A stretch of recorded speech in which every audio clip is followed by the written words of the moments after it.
opinião aqui, minha contribuição. Vou pedir à Rita que passe. Eu já vou chamar imediatamente o primeiro orador, para a gente ficar esperando, e em seguida a gente combina os horários.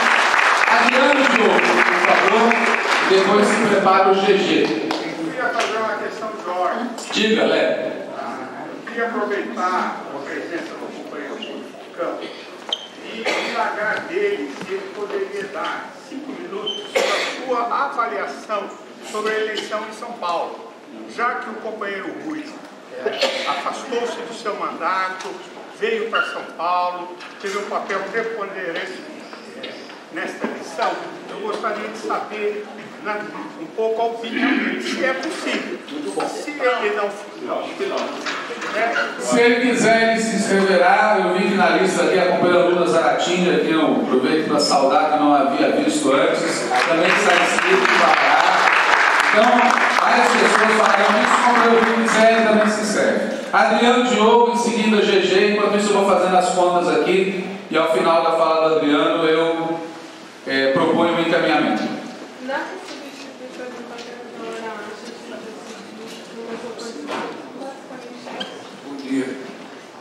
Bom dia. Eu ontem fui sessão, tive um tempo de sessão de ir ao cinema, à tarde, assisti a estreia do filme do Walter Salles.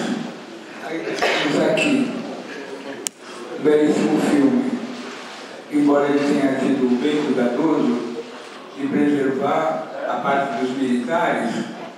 Ele conta, né, que o homem foi morto, o jeito no fim do filme, que o corpo foi jogado lá na Restinga de Marambaia, mas ele poupa os militares. Fala bem por cima, embora tenha mostrado quando eles estavam presos lá no Doicode, no Rio de Janeiro. E é um filme maravilhoso, maravilhoso, muito bem feito. A Fernandinha, extraordinária. E a última cena, quem faz é a mãe dela, a Fernandona. Quando a dona Eunice já está bem doente, bem... Spoiler, é tudo que não pode ser feito. Pode fazer tudo ao mesmo tempo, spoiler.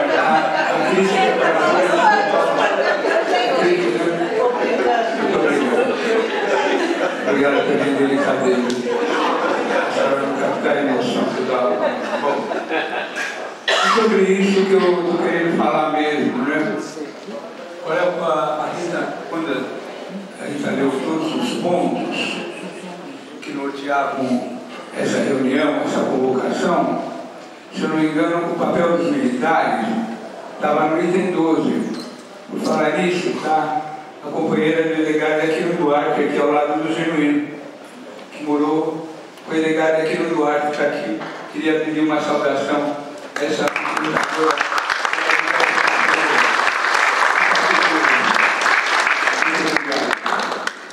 Por que eu estou falando tudo isso? Eu acho que poucas pessoas como o Genuíno têm se dedicado a trazer essa questão do papel dos militares no passado e atualmente.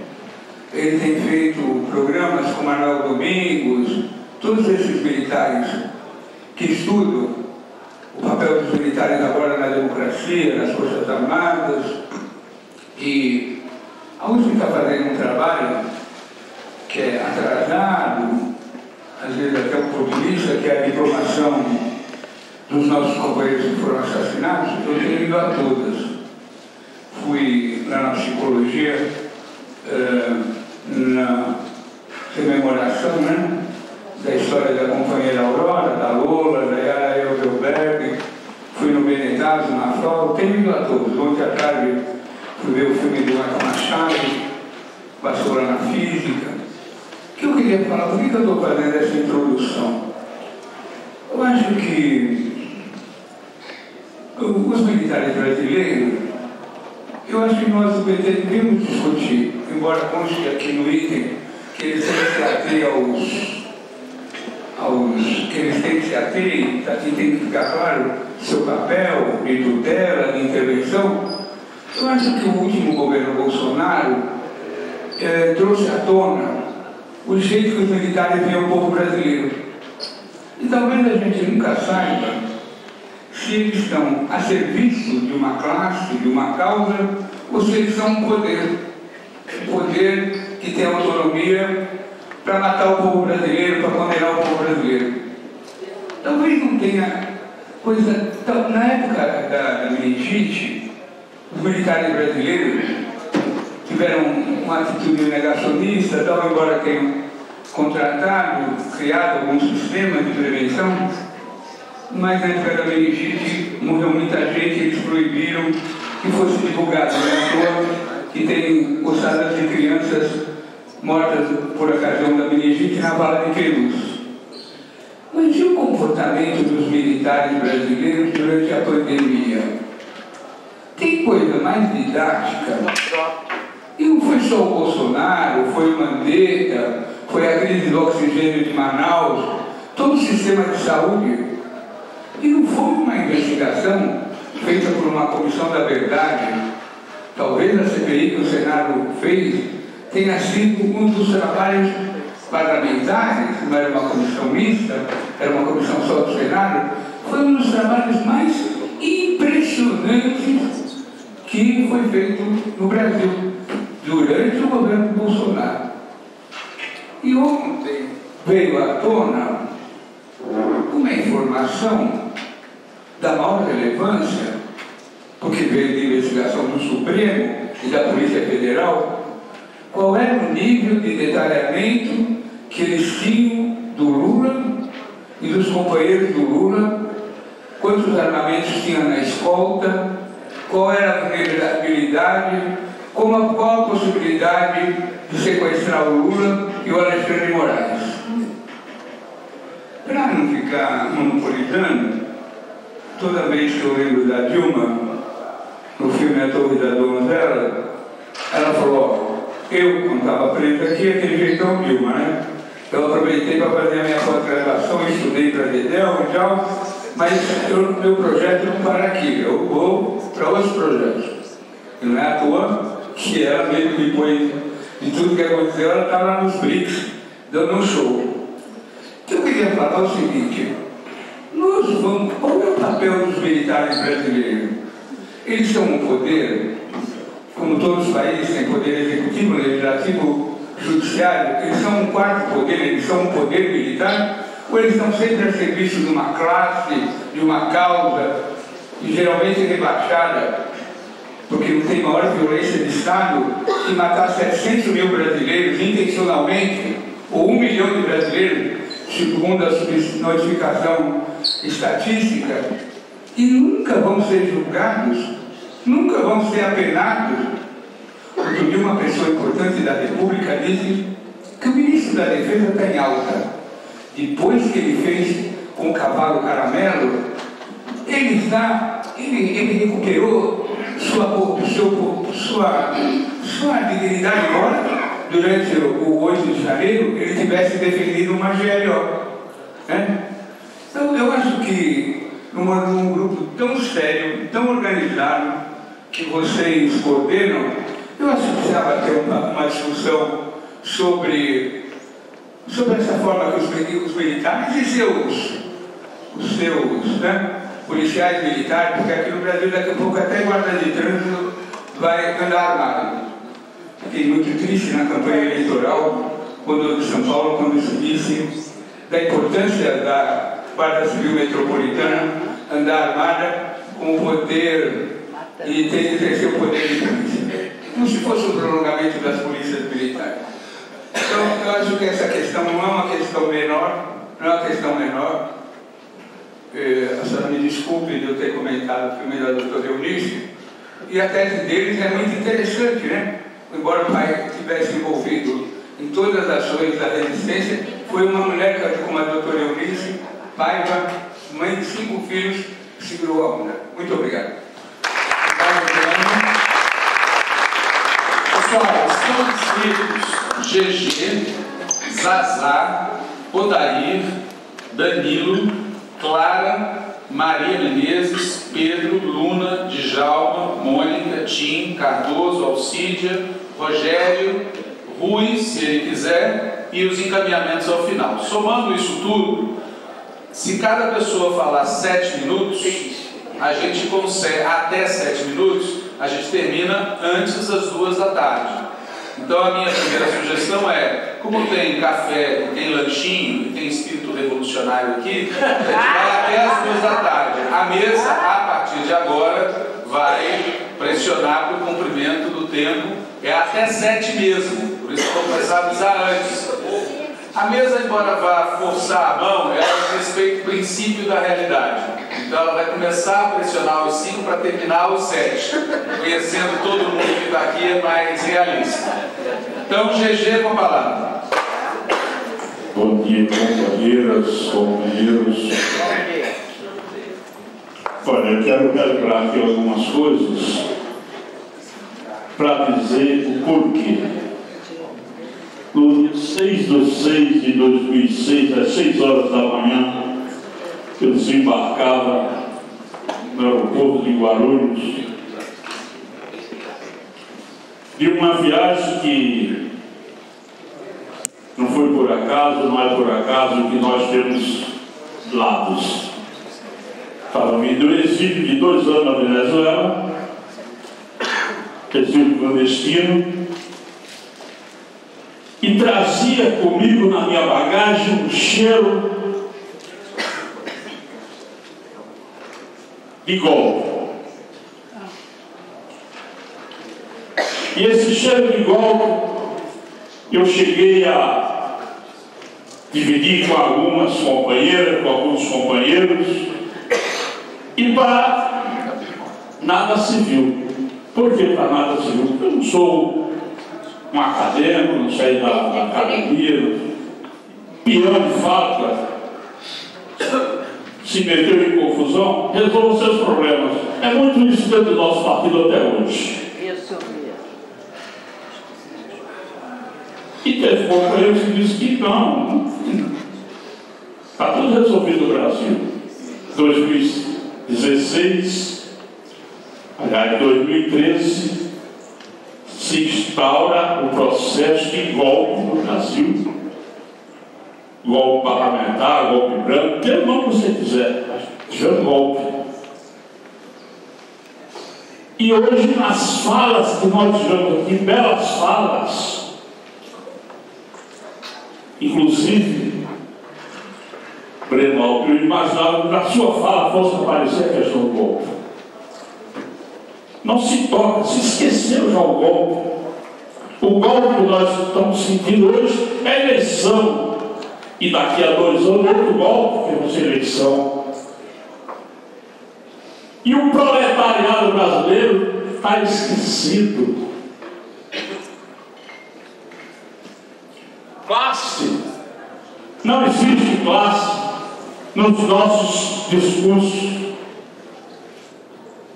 Camaradas, se assim podemos chamarmos, se assim podemos tratarmos, nós nos adaptamos à vida imposta pelo sistema selvagem, que é se adaptar às eleições. O eleitoralismo do Brasil tomou conta, inclusive, do Partido dos Trabalhadores. E eu me pergunto, inclusive na fala do Walter, ele diz: alguns estão inquietos querendo sair. Eu me pergunto, será que vale a pena a gente continuar dentro desse partido? Ou será que vale a pena a gente fundar um outro partido? É uma pergunta, eu não estou propondo nenhuma das duas coisas. Estou dizendo, será que vale a pena continuar dentro do Partido dos Trabalhadores? Ou se vale a pena a gente propor a fundação de um novo partido da classe trabalhadora? Porque, meus companheiros e minhas companheiras, a eleição terminou do dia 27, do dia 28 eu estava lá nos cortiços. Agora, o partido que tem, faça a conta, Rui Falcão, quantos assessores parlamentares nós temos e quantos nós vemos na base do dia a dia trabalhando junto à classe trabalhadora.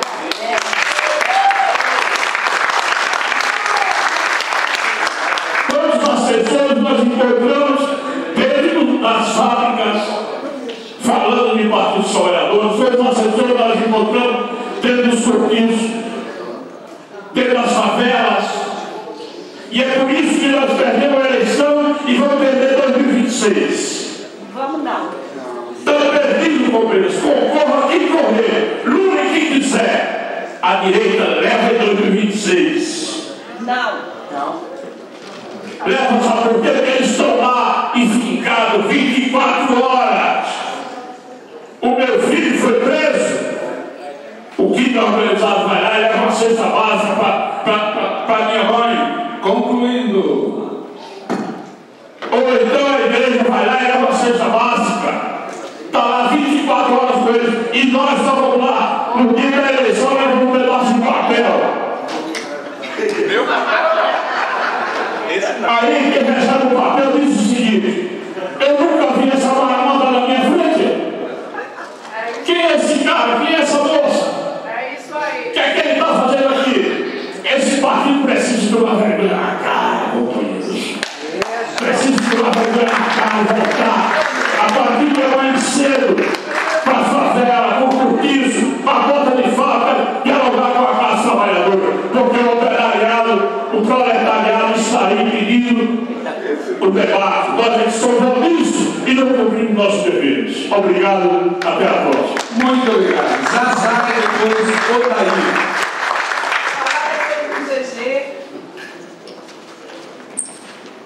Gente, bom dia, muito obrigada. Saudar todo mundo na figura do professor Walter Pomar. Dizer para vocês que, poxa, é tão importante, né, a gente ter uma oportunidade de conversar sobre coisas que a gente não consegue falar com ninguém, né? A gente fica pensando, poxa, para onde eu vou levar as questões que eu tenho, né? E esse espaço são espaços como esse que nos permitem fazer essa reflexão de forma mais aprofundada, né? Então eu gostaria de refletir sobre 3 questões que foram trazidas aqui pelo Genu, pela Janaína e pelo Rui Falcão, que são questões que são complementares e que nos levam a uma reflexão sobre o momento e sobre a estrutura política, né? O GG perguntou, o que a gente vai fazer? A gente vai fundar outro partido? Então o Genuíno falou de uma contradição insolúvel dentro da política atual, que é a questão de que o modelo que está colocado, ele nos sabota, ele sabota a nossa própria ideologia, a forma como nós nos organizamos, o motivo pelo qual nós nos tornamos o Partido dos Trabalhadores. O Rui Falcão vai dizer, nessa mesma linha, que o problema é que nós temos elegido pessoas em um modelo carismático. Então, isso também é uma coisa. Na fundação do Partido dos Trabalhadores, na base do que nós somos, nós elaboramos que nós não somos um partido de quadros. Nós somos um partido de massas. Mas nós não conseguimos jamais, mesmo que nós, nossa origem, tenhamos tido essa reflexão e estamos conscientes do que isso significa para nós, enquanto instrumento de luta da classe trabalhadora, nós não conseguimos dar materialidade a esse ideal de que nós somos um partido de massas e não um partido de quadros. E nós temos a crítica aqui do professor Walter Pomar, que trouxe exatamente isso. Nós, cada dia mais, nos tornamos um partido de quadros. E nós, cada dia mais, compactuamos com modelos carismáticos a partir do momento em que nós aceitamos construir ídolos, alimentar ídolos, cultuar ídolos, eleger ídolos. E quando esses ídolos não existirem mais, nós já conseguimos construir uma pessoa que a gente diz, essa aqui vai suceder o Lula dentro desse modelo que nós vivenciamos. Então, GG, não é fundar outro partido, que parece que a gente tem que afundar todos os partidos para poder realmente fazer um empoderamento real do que são as novas organizações da classe trabalhadora. Então, quando a gente fala assim, o identitarismo, gente, o capitalismo, ele trabalha com a padronização, com a massificação, com a massa de manobra, com as pessoas que têm que pensar todas iguais, ser todas iguais, gostar todas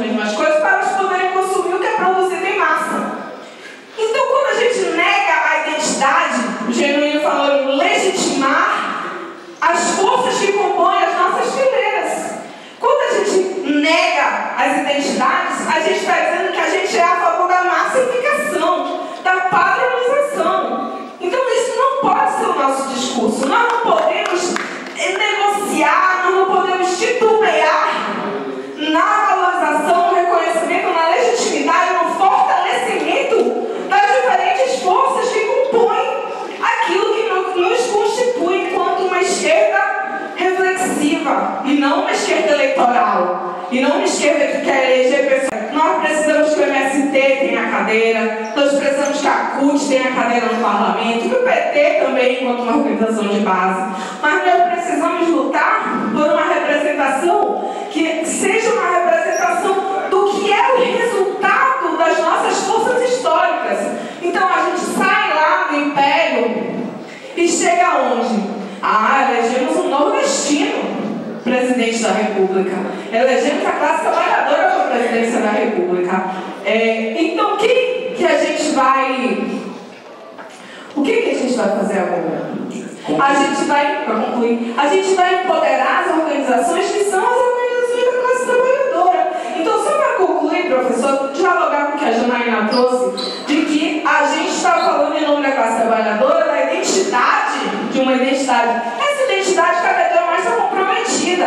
Deixa eu falar identidade. O trabalho de massas acabou. Acabou o trabalho na fábrica, agora quem trabalha é um robô. Acabou o trabalho no telemarketing, agora quem trabalha é um robô. Amanhã vai acabar o trabalho na escola, porque as aulas vão ser dadas por professores virtuais.